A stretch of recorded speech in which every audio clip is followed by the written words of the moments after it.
This is Congress, the second module in classes for March 22nd through 26th. I'm just going to finish in this module rather than do it a separate one for Fenno's book, The Challenge of Congressional Representation. I sent out yesterday a short introduction module to the framework and the methodology of the book. What I want to do in this one is sort of walk through the 5 representatives that he considers in this book and why and what he seems to suggest are the lessons, and then conclude, if you're looking at the notes, with Roman numeral 6, some concluding reflections about representation, study of representation, and what this may mean for Congress's performance of that function. So the first representative that he considers, Barbara Conable, is kind of a the other 4, by the way, he does kind of do 2 by 2 as a comparison, and we'll talk about why I think he paired them and why he chose those 4, and again why he paired them, and then why this one. Now, Fenno, as a political scientist, was primarily active and publishing in the 70s and 80s and 90s, although still plugging away here in the 2000s. This book was was published in 2013. So, as I said in my introductory module, I thought this was a furthering and an intensification of his main study, Homestyle. Now, by the way, Fenno has had all kinds of studies of Congress. He has a famous, classic, somewhat outdated now, study of members of the House in their committee service, in their legislative function, called, appropriately, congressmen in committees, although I suppose that's a little passé, its language. But and as I mentioned in my lectures from last week, he actually did a separate and updated study after he completed Homestyle, which is only about 18 members of the House, plus these 5 in this edition, in this book. But he also did a comparative study of Homestyle in the Senate, and as I mentioned, I didn't include it in the readings for this class, but I described his findings last week, and that was that the same 4 perceived constituencies that exist for members of Congress, the geographical constituency, the re-election constituency, the primary constituency, and the personal constituency, what Davidson and Olzik and Lee and Schickler called the geographical constituency, the loyalists, the person, whatever. They're the same things. And again, if you remember, Fennell found that those 4 constituencies exist for senators, but for senators there's a 5th constituency, a national constituency, often issue-based, which makes perfect sense in terms of the design of the House and the Senate. Bearing in mind, again, that if you're designing an institution, if you go back to the 5 elements of an institution that I talked about at the beginning of the class, you can only control 3 aspects of an institution: the power or function, the structure, and the procedures. That's what you can design in the Constitution. The other 2, history and personality. History, the way the institution is developed, like, for instance, the very interesting question of the filibuster that is athwart with controversy right now is an aspect of the historical development of the Senate. So is the rise of incumbency in the House, which, again, affects the way the institutions work. And just like you and I, our personal history becomes part of our identity, just as our genetic code does. And the genetic code, which is what Davidson and Olzik uses as a nice example for describing the constitutional foundations of Congress, its genetic code. Again, that's what you can manipulate. And the framers did manipulate those. Remember, to our very first discussions, the reasons for bicameralism and pre-existing constitutional theories, the mixed regime, was to give institutional representation to different social or economic or political classes. But since the United States is and if you're taking American political thought, you know what this means. The United States is a democracy. There aren't permanent social classes or a noble class or a royal class. There are wealthy and poor. But none of the institutions of the Constitution attend to that. Remember that any human being born on Earth can become a U.S. citizen, and any human being born on Earth can occupy any place in state and national government, with the exception, of course, of the presidency and vice presidency. So the U.S. Constitution, at least in its occupational base, is completely democratic. And today, because of the various amendments, anybody over the age of 18 who is a citizen of the United States and of the state wherein they reside can vote. So the Constitution of the United States is one of the most democratic constitutions in the world. So the rationale for bicameralism, as we saw when we looked at the founding design, was not the representation of various social classes or wealth or social divisions. It was rather to create essentially a bicameral representational institution with, by the way, with the qualification that the Senate represents a different vision of the Union or different basis of the Union, the old residual elements of the Confederal Union, and of course the House represents the American people as an entire body through its proportionate representation. And but having said that, again, even before the 17th Amendment, and even before the rise of incumbency in the House, all aspects of the historical transformation of the Congress, that the framers essentially designed, not identical as we saw in the Federalist Papers.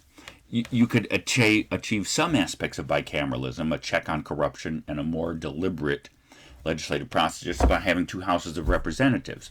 But the framers embraced bicameralism, not again for the purposes of the mixed regime, but rather to bring to the legislative process the two poles of the core functions of Congress that we have talked about, representation and legislation, including in the latter, by the way, deliberation, knowledge, experience, stability, etc. And the core feature of the first function, representation, access to or sympathy or identification with the people who elect them. And so even in the original design of the Congress, what you have are two institutions that combine the same values, but slightly different emphases of either value. The House is larger, more frequently elected, and more locally attached because of the phenomenon of districts in states that have more than one representative. The Senate has a longer term. They sit continuously, elected 1/3 at a time, and represent larger constituencies. So in essence, you have to see that the differences between the House and the Senate, and we'll see this when we turn to Baker's very fine comparative study of both chambers. The differences between House and Senate are differences of degree rather than kind. Unlike, again, Britain's Parliament, where the House of Commons is essentially open to all elements of the population and elected by the entire body, whereas the House of Lords is a noble and upper ecclesiastical body of people who have their title by birth and inheritance and to some degree wealth, although since Britain is a capitalistic country too, the original identification of noble family and wealth no longer exists. That was part of the feudal basis of the economy and the agricultural basis of pre-modern aristocratic regimes. So, so again, to get back to Fenno, so it's not surprising that he found that the same experience of representation that he discovered and characterized and amplified in this study in the House that he also found on the Senate, with the exception, of course, that the Senate have this other broader one not attached to their constituencies, and because of the more national and smaller and personal basis of the Senate. Some of the differences between House and Senate, as we'll see, are right in front of us as a nation right now. And again, much of our consideration of the differences between the House and Senate after the midterm and spring break will consist of looking at the legislative differences and the differences in operation of the body as legislative bodies, the two bodies. And you'll see that the filibuster, the very controversial right now issue before the nation, is an exact expression of that difference, as we shall see. So let's look at what he at the individual members of the that he examines in this book, and what he seems to want to bring to our attention, and then, as I said before, I'll make some conclusions about representation, the field of political science, and studying representation, and whether you should love your Congress or not. I'm not, by the way, arguing that you should love your Congress, but maybe not despise it as much as most people do, and as perhaps you were wont to before you took this class. So why Bobber Conable? Because again, he kind of stands in his own. I think because he describes him as local boy, and I described him on the net as assiduous representative, legislative leader. Although legislative leader, and here's something that we'll see with the other two sets of members of Congress, is one of the interesting thing is minority and majority status within the House. Between 1953 and 1994, the House was the Senate, by the way, from both 53 to 94, the House and Senate were Democratic, with the exception that for one term, in 1980, in the first election of Ronald Reagan, the Senate temporarily went Republican. The House remained Democratic, but in 1994, much to everyone's surprise and to the chagrin of the Democrats and to the amazement of the Republicans under Newt Gingrich, who was elected in the 80s and began to kind of build a Republican reaction to the permanent Democratic majority status of the Democratic Party in the House. And in 1994, 2 years into Clinton's first term, both houses switched again. So that forms part of the background for Conable, because he was voted, or he was considered by both parties, by the way, in his term, the most respected member of the House, which is an achievement, by the way. Although the House was a different body, the parties were different parties then too. There probably was more of a bipartisan consensus in American politics, which now has apparently evaporated, and perhaps we'll talk about that when we talk about the parties and criticisms and controversies. There's no question that ever since the Democrats lost both chambers, but then recovered them in 2008 in the first election of Obama, but then lost. In fact, in the first 2 years of President Obama's administration, the Democrats had a supermajority. They had a 60 cloture or filibuster-proof majority in the Senate. And then when Edward Kennedy died of cancer in 2009, 2010, and was replaced by Scott Brown, a Republican, they lost their supermajority, their filibuster-proof majority in the Senate. And then in 2010, the House returned to the Republicans. So my point is, we'll examine more of this, but in terms of this study, it's and especially with Pauschard versus Thurman, and to some degree Greenwood versus Lofgren. One of the shifting things that probably determines why, for instance, Thurman was not reelected was the loss of the majority in the House. Although, as you'll see, of all the individuals he studies here in this book, the one who's still serving in Congress is Zoe Lofgren.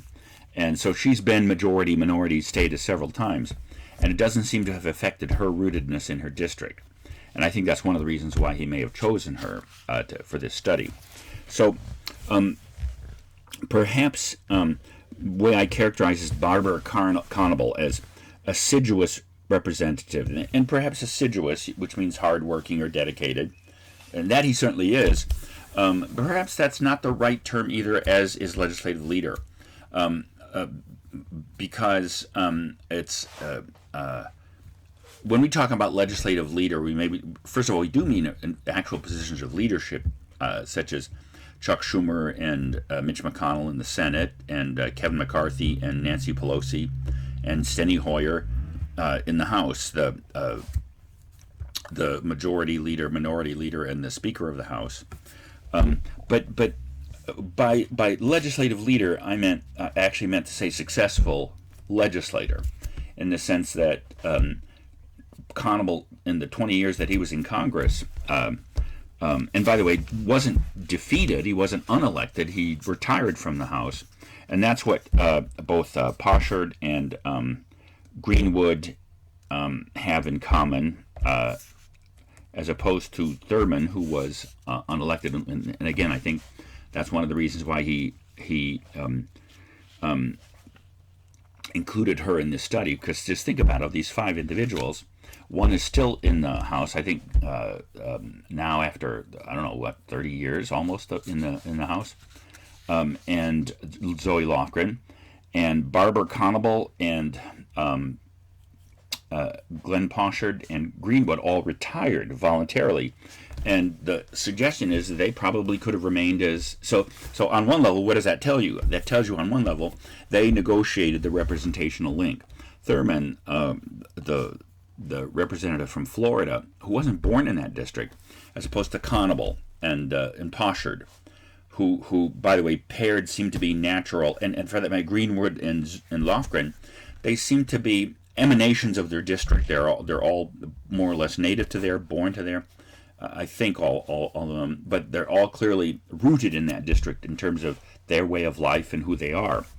And 4 of them were negotiated the representational link successfully. How do you know? Because they were reelected. Now, again, you could say, but what does that mean in a chamber where 92 to 98% of people running for reelection, even in wave years, get reelected? Well, Thurman wasn't reelected, and she was, and it's clear that Fenno thought she worked pretty hard to be a representative.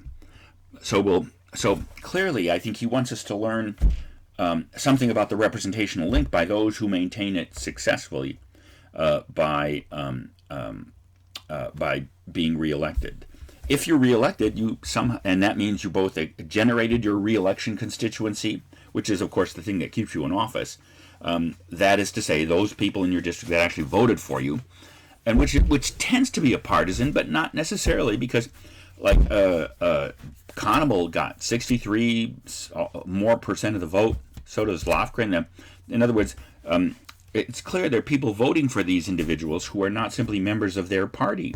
So at least 4 of these representatives have a pretty solid representational link, because it transcends party, even if it's essentially or primarily a partisan reelection, because that probably is the easiest way to, I mean, aside from actually tallying up the number of people who vote for you in a district, your reelection constituency, those to say the first ones who elect you and then reelect you, typically it is a partisan phenomenon, because if you remember from chapters 3 and 4 of Davidson, Alzig, Lee, and Schickler, of the 3 things that determines people's voting, party, candidate, and issue. Party is still, although it's changing and in interesting ways, it's becoming a less salient factor in people's decisions, and it's also becoming a more polarized factor. Interesting developments, which we'll probably talk about this as the course goes on. That is a major change in the feature in the United States political system, the attenuation of the parties and their greater polarization. Those 2 developments may or may not be related, or they're clearly related, but they may have different explanations. So to go back to Conable, maybe visible and respected legislative leader would be better, or legislator or member of Congress from the inside, from that dimension, might be a better way to put it. And instead of assiduous, although he was definitely assiduous, natural. He was a natural representative. And that may be why Fenno starts out with him, and why he gets his own chapter.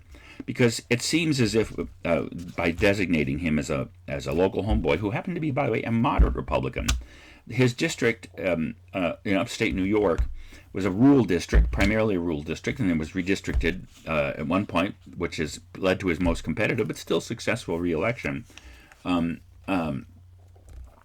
had a mixture of some urban and suburban, but in other words, he knew the district, he knew it inside and out, he knew its people, he considered himself one of them, and if the measure of representativeness, according to Madison, is a sympathy with the interests, passions, and opinions of the people, based on the immediate link of direct election, immediate dependence, then Conable seems to be exactly that representative.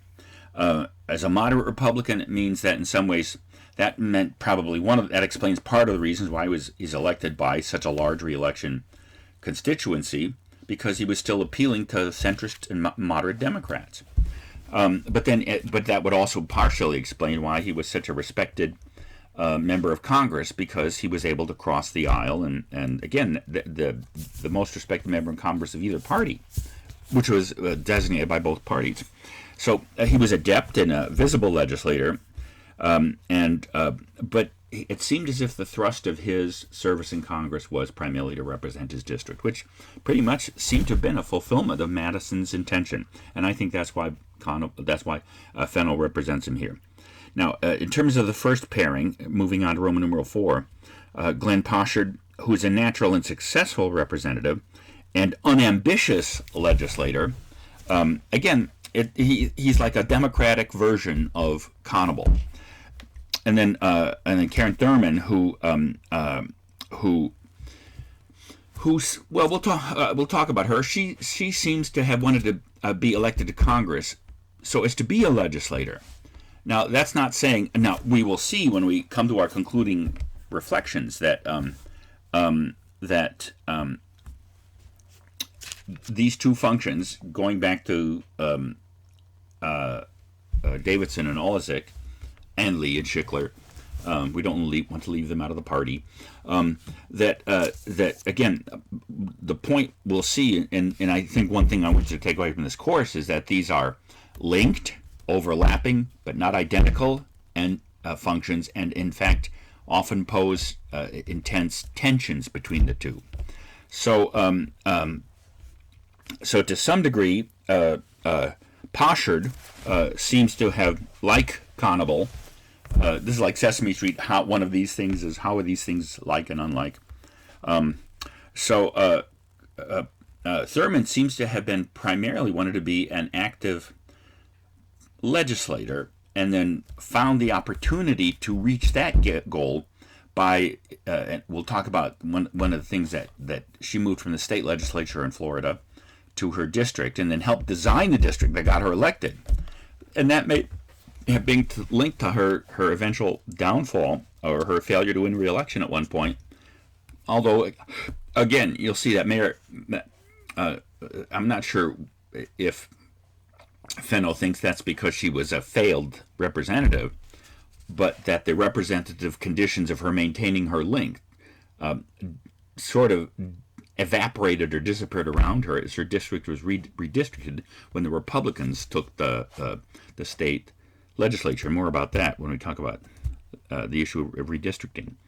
So, so why pair these two together?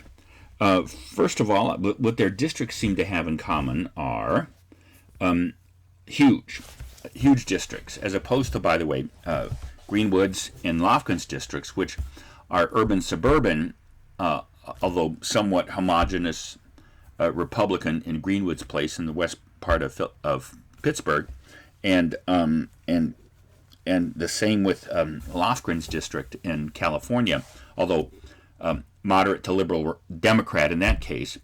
And by the way, for both Greenwood and Lofgren, their partisan identity, because they're more visible Republicans to some degree, and more committed Republicans, certainly for Lofgren, who's been a major element of Democratic leadership since she's been in the Congress, and in fact was one of the impeachment managers for the first impeachment of Trump, and then I have to check my memory if she served as a second impeachment manager. But in other words, committed to the somewhat center-left direction and character of the Democratic Party right now. So a visible national Democrat, as Greenwood was a visible national Republican, and that seemed to be part of their representative appeal, but that's because their districts had a slightly more homogeneous partisan character to them. So, so the question of the homogeneity and heterogeneity of the district, because In some ways, both Poshert and Thurman represented somewhat heterogeneous districts. There was a rural component, because you have to remember that upstate Florida is not like Orlando, although her district, I think, impinged on Orlando, and it's not like Miami, Broward, or Jacksonville or Tampa, which are huge urban districts. But and like most urban districts, tend to lean Democratic. Remember, and this is a reflection going back to Chapter 3 and the opening parts of Chapter 3 in Davidson and Oleszek, and the question of redistricting. Now, the Supreme Court in Baker v. Carr in 1962 and then in Reynolds v. Sims in 1964 held that each American has a constitution, the constitutional value with respect to representation, as the court first put it, was one man, one vote, and then one person, one vote. And then if you think about it, you wonder, well, what does that mean? Because every person gets a vote. Then, of course, what people mean by that is an equally weighted vote. And that's the model of representation in the House. Now, that's actually a complex and a large question. The dissenters in both Baker v. Carr and Reynolds v. Sims argued that this was the court's imposition of its vision of representation on the Constitution, and that actually wasn't a constitutional principle. Now, you'd have to say that, like other Supreme Court decisions, the Baker v. Carr and Reynolds v. Sim, and then the follow-up with state legislatures, Westbury v. Sanders, that principle, the court has been so successful in impressing its vision on the nation that people accept. And by the way, that's why when we discussed Chapter 3, I said that even Davidson and Oleszek seem to be open to the idea that the Senate is a malapportioned body, because each state gets 2 senators, and that means the 40 million people, or probably fewer now because people are running away from it or leaving California. But nevertheless, there are a lot more people in California than in Wyoming, and that means the people in Wyoming are quote-unquote overrepresented from the standpoint of the principle of one person, one vote. But that's only if you see the basis of representation, and the only basis of legitimate representation as population and proportional representation, and in which case it might be a plausible way of saying that the principle under proportional representation of the people is one person, one equal vote. In which case, but again, my point was that if that's your principle, and by the way, there's not much evidence, I think, for that in the Constitution. We can discuss that in some other venue, perhaps, but the point is, if that's your core principle, then yeah, the Senate looks illegitimate, and some people are making that argument. In fact, that's one of the arguments that people are lodging against the filibuster, because it gives individual power, remarkable power, to individual senators from underpopulated, from less populated states. So my point here is not to question that principle, but to go back to something I said at the beginning of the class, that all reforms have unintended consequences. And one unintended consequence of reapportionment based on equal districts, because generally speaking, you'd have to say that prior to these reapportionment decisions in the 60s, that states probably generally followed historical or natural geographic boundary lines, aside from pure gerrymandering, which has a partisan base, but in drawing legislative districts like around counties, which had probably like Spartanburg and Cherokee County used to be the same county, and then they split off. But the counties are pretty old. I mean, so you could say that the old basis of apportionment was like historical boundary lines rather than equal segments of population. But since the Supreme Court decided that representation in the House and in state legislatures had to be based on each person so far within the constitutional scheme that you can guarantee that has an equally weighted vote. Well, okay. So that means, in other words, you have to redraw district lines, and therefore you had to transcend the historically definitive boundaries or geographical boundaries, now among the somewhat artificial requirement of having the same amount of population. And one of the unintended consequences was the greater heterogeneity of districts. Now, part of that may be simply demographic, that the largest demographic shift in human history in the last 200 years has been from countryside to city. And then in the United States in the 50s, 60s, and 70s, from city to suburb. And then kind of a move back to the cities in the early 2000s, and now there seems to be a move back. So on one level, suburban populations are the least rooted, least homogeneous, most heterogeneous, and hardest to identify from the standpoint of forming that representative link with the people. That seems to be at the core of the representative function. So what am I saying? Am I saying that reapportionment probably made the job of being a representative more difficult? Yes. And Thurman may be the perfect example of that. Because when her district lines were redrawn, she kind of lost contact with a segment outside of Gainesville where she seemed to have more of a link. And of course, Gainesville is a university town, more politically liberal and democratic. And so in redrawing the district bounds, it kind of increased the heterogeneity of her district. And therefore, I think the purpose of her including her in this study is even as difficult as she worked to try to maintain that link, she ultimately couldn't. Now, to be sure, her example shows, since remember perhaps I overcharacterized her, if you're looking at Roman numeral 4, as awkward and unsuccessful representative and aspiring legislator. Remember, she was a teacher. She got elected to the state legislature. She was an active Democrat. She seemed to have Democratic policy aims. And then she helped to craft the district that got her elected. But then when the Republicans took the district and redrew the bounds to be more favorable, as, by the way, as do any of the state majorities that control. Now, there, as we saw in Chapter 3, the limitations on gerrymandering and district drawing that the Supreme Court has laid down is districts have to be compact, the lines have to touch each other. I'm sorry, they have to be relatively, they can't look like a distended rubber band crossed with a dragon's head, like gerrymandering, Elbert's Jerry salamander. You can look in the picture in the book. They have to be compact, they have to be contiguous, all the boundary lines. You can't have one half of a district on one part of the state and another in the other one. They have to be compact and contiguous and roughly equal in population. And basically, since the Supreme Court apportionment decision, we have that.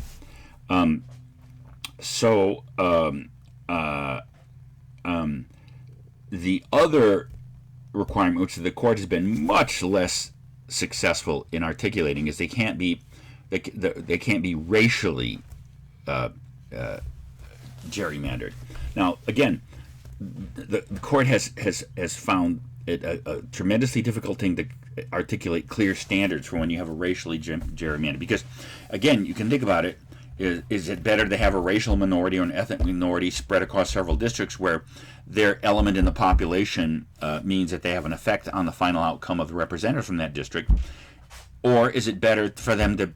Is it better for a racial or ethnic minority to have a majority in a district and almost guarantee in the final outcome of the composition of the legislature a representation of that minority?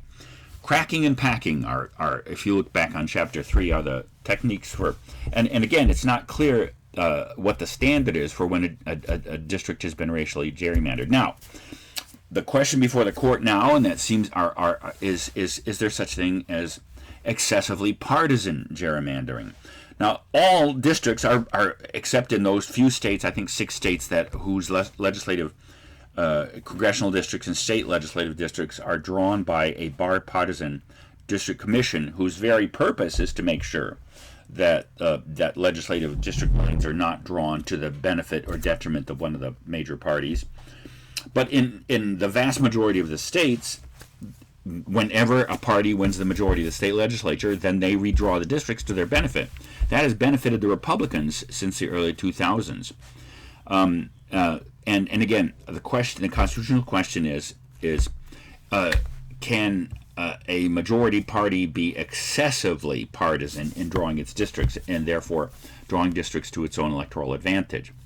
The court has been hesitant to step into this area because, generally speaking, I'll try to explain this briefly, but we're not going to spend much time on this. It's called the issue of justiciability. For an issue to be solvable by a court. It has to have an available solution, but it also has available judicial standards, some kind of legal or constitutional standard. And it's not clear that there's an available standard which would say at one point it's wrong for Republicans or Democrats to draw district lines for their benefit.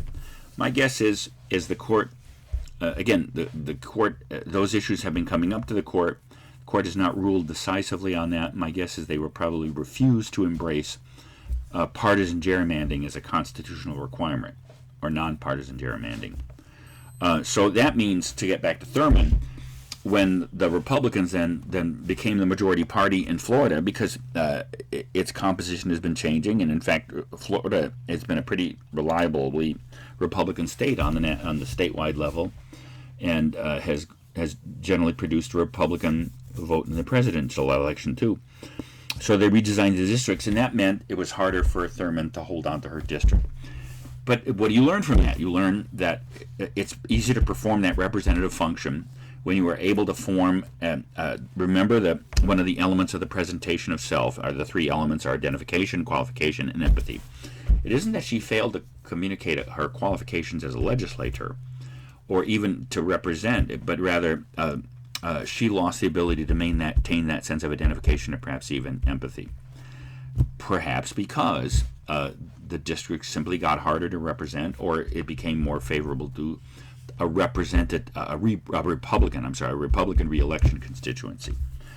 And Poshard seemed to be a natural and successful representative and an unambitious legislator. I mean, he eventually did retire to run for governor. And as Fenno reports, that was an unsuccessful bid. He just wasn't appealing to the northern Chicago, more urban and liberal, progressive Democratic elements.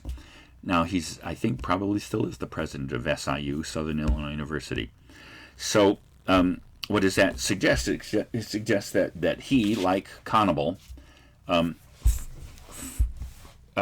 articulated that representational link,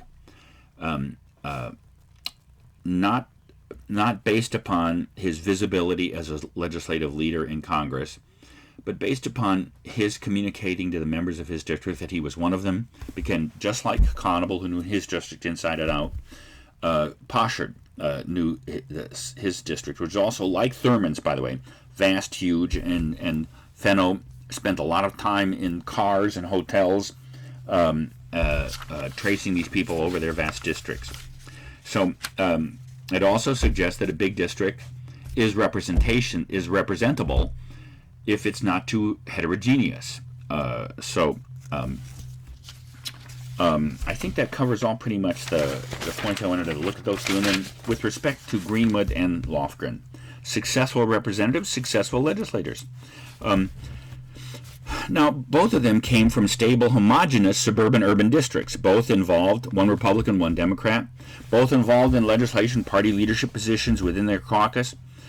And again, Greenwood benefited when the majority party in 1994 switched from Democratic to Republican. But Lofgren still endured that, and again, she has remained in her seat, even though the Republicans and Democrats have gone back and forth in terms of majority-minority party. So, and again, what they seem to have in common is whereas Conable's and Poshard's identity as a moderate Republican and a moderate Democrat enabled them to have a transpartisan link to both members of both parties in their district, that their re-election constituency was perhaps rooted but not limited to partisan identity. Lofgren and Greenwood are solid partisans, and that seems to be part of their appeal to their district.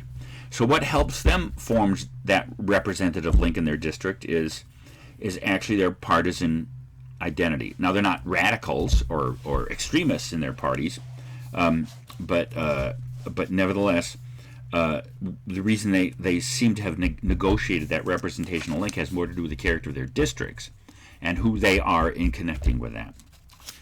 So let me make some concluding reflections here. One,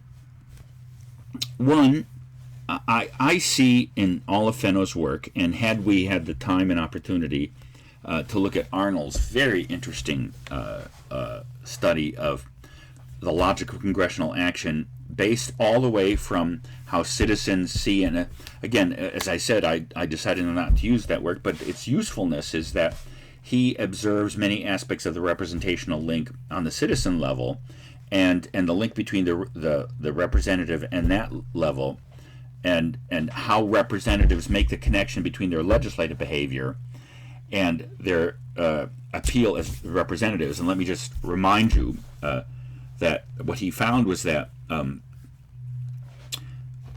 most members of Congress vote on issues in anticipation of or an attempt to avoid the forming of a identifiable negative public who will then vote against them in the next election,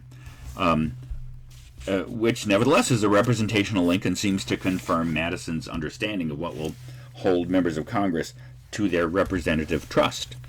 Fenno, I think, comes to something like the same conclusion, that at least from the standpoint of embodying the representative function, that at least the 18 members that he examined in Homestyle, and these 5, do seem to demonstrate that members of Congress, in fact, desire to, first of all, they do want to be elected, and they do want to be re-elected.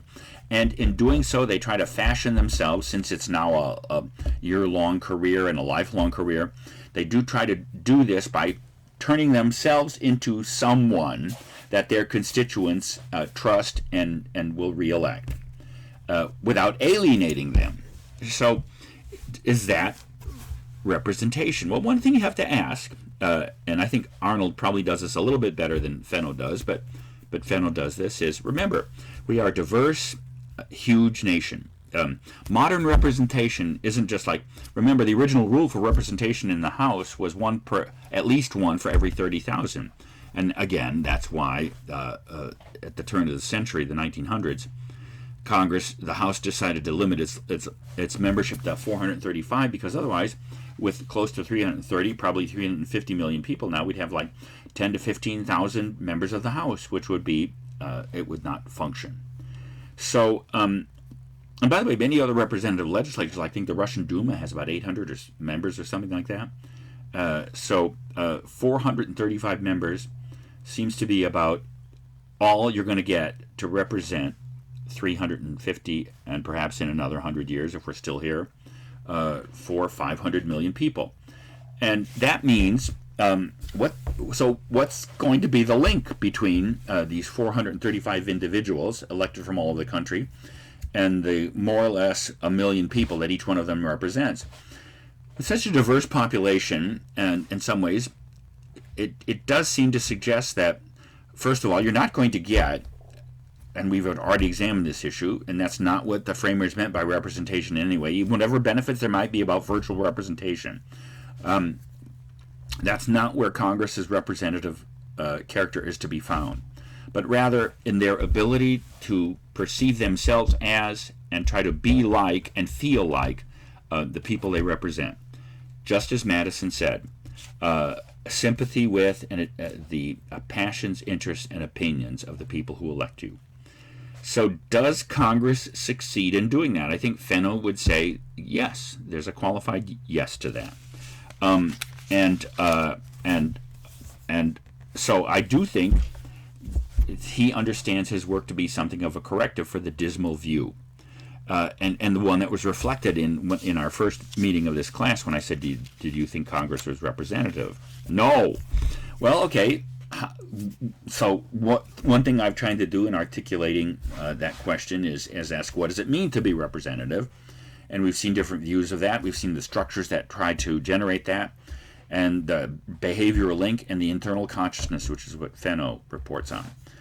Now, and what you learn, of course, and what you'll continue to learn as we now turn to the inside operation of the legislative function of Congress after the midterm and spring break, we'll see that as Davidson and Oleszek pointed out, as I mentioned earlier, these functions are not, they are linked, going all the way back to Locke, representation and legislation.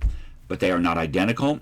They overlap in the best of all possible worlds to some degree, but they also stand in tension with each other.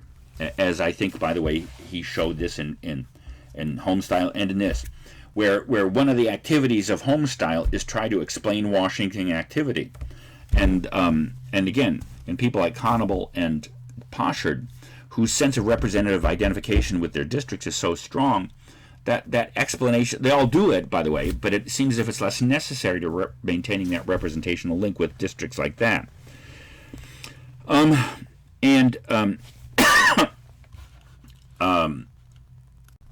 thing to think about, by the way, is how well-meaning reforms, especially of the reapportionment, as I suggested, and then also campaign finance reform, people are. Here's a question you might raise about whether Congress really is representative. Are they truly representative of their districts or of special interests in their districts? And that's, I think, something that people make that criticism a charge. We'll examine that somewhat. But of course, as Madison would remind you in Federalist 10, what is your district except the combination of special interests in that district? And you can't attend them all, and in order to get elected, you need a majority of people to vote for you. So there is a certain sense in which, if you're going to have local representation, then probably that means that members of Congress are going to be attentive to certain interests within their district as opposed to others, especially the ones who tend to support them. Although all incumbents tend to receive more support than non-incumbents. We might come back to that question. But does this mean, for instance, that members of Congress now have lost their connection, their representative connection with their district, and now simply are tied to special interests? I think, again, don't forget, Fenno's study of Congress spans the 60s to the thousands, to 2010 and 13. That's a long time, and it's also, by the way, time for the new Congress to have emerged in the light of the major reforms. Now, there is another dimension to congressional reform that we are going to look at in the second half of the course, and that's the reform to the internal operation of Congress, especially through, as you're going to see, what we call sunshine or openness legislation from the 70s and 80s, which did transform Congress, some for the better and perhaps some for the worse. But that's a different question. That's how it operates on the inside.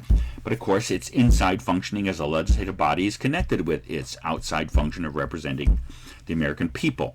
So on one level, you can say this, and this might be something that you might want to investigate yourself eventually if you find this question interesting, and that is to see if the unintended consequences of campaign finance and other kinds of electoral reforms have forced members of Congress to fall back on their own efforts to be their own fundraisers constantly now, and now we've also made it difficult for parties to modulate that function.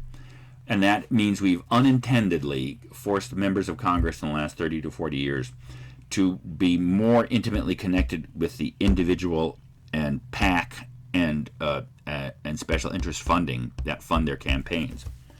Now, again, does that mean that they are more the tools of special interest than representative of their districts?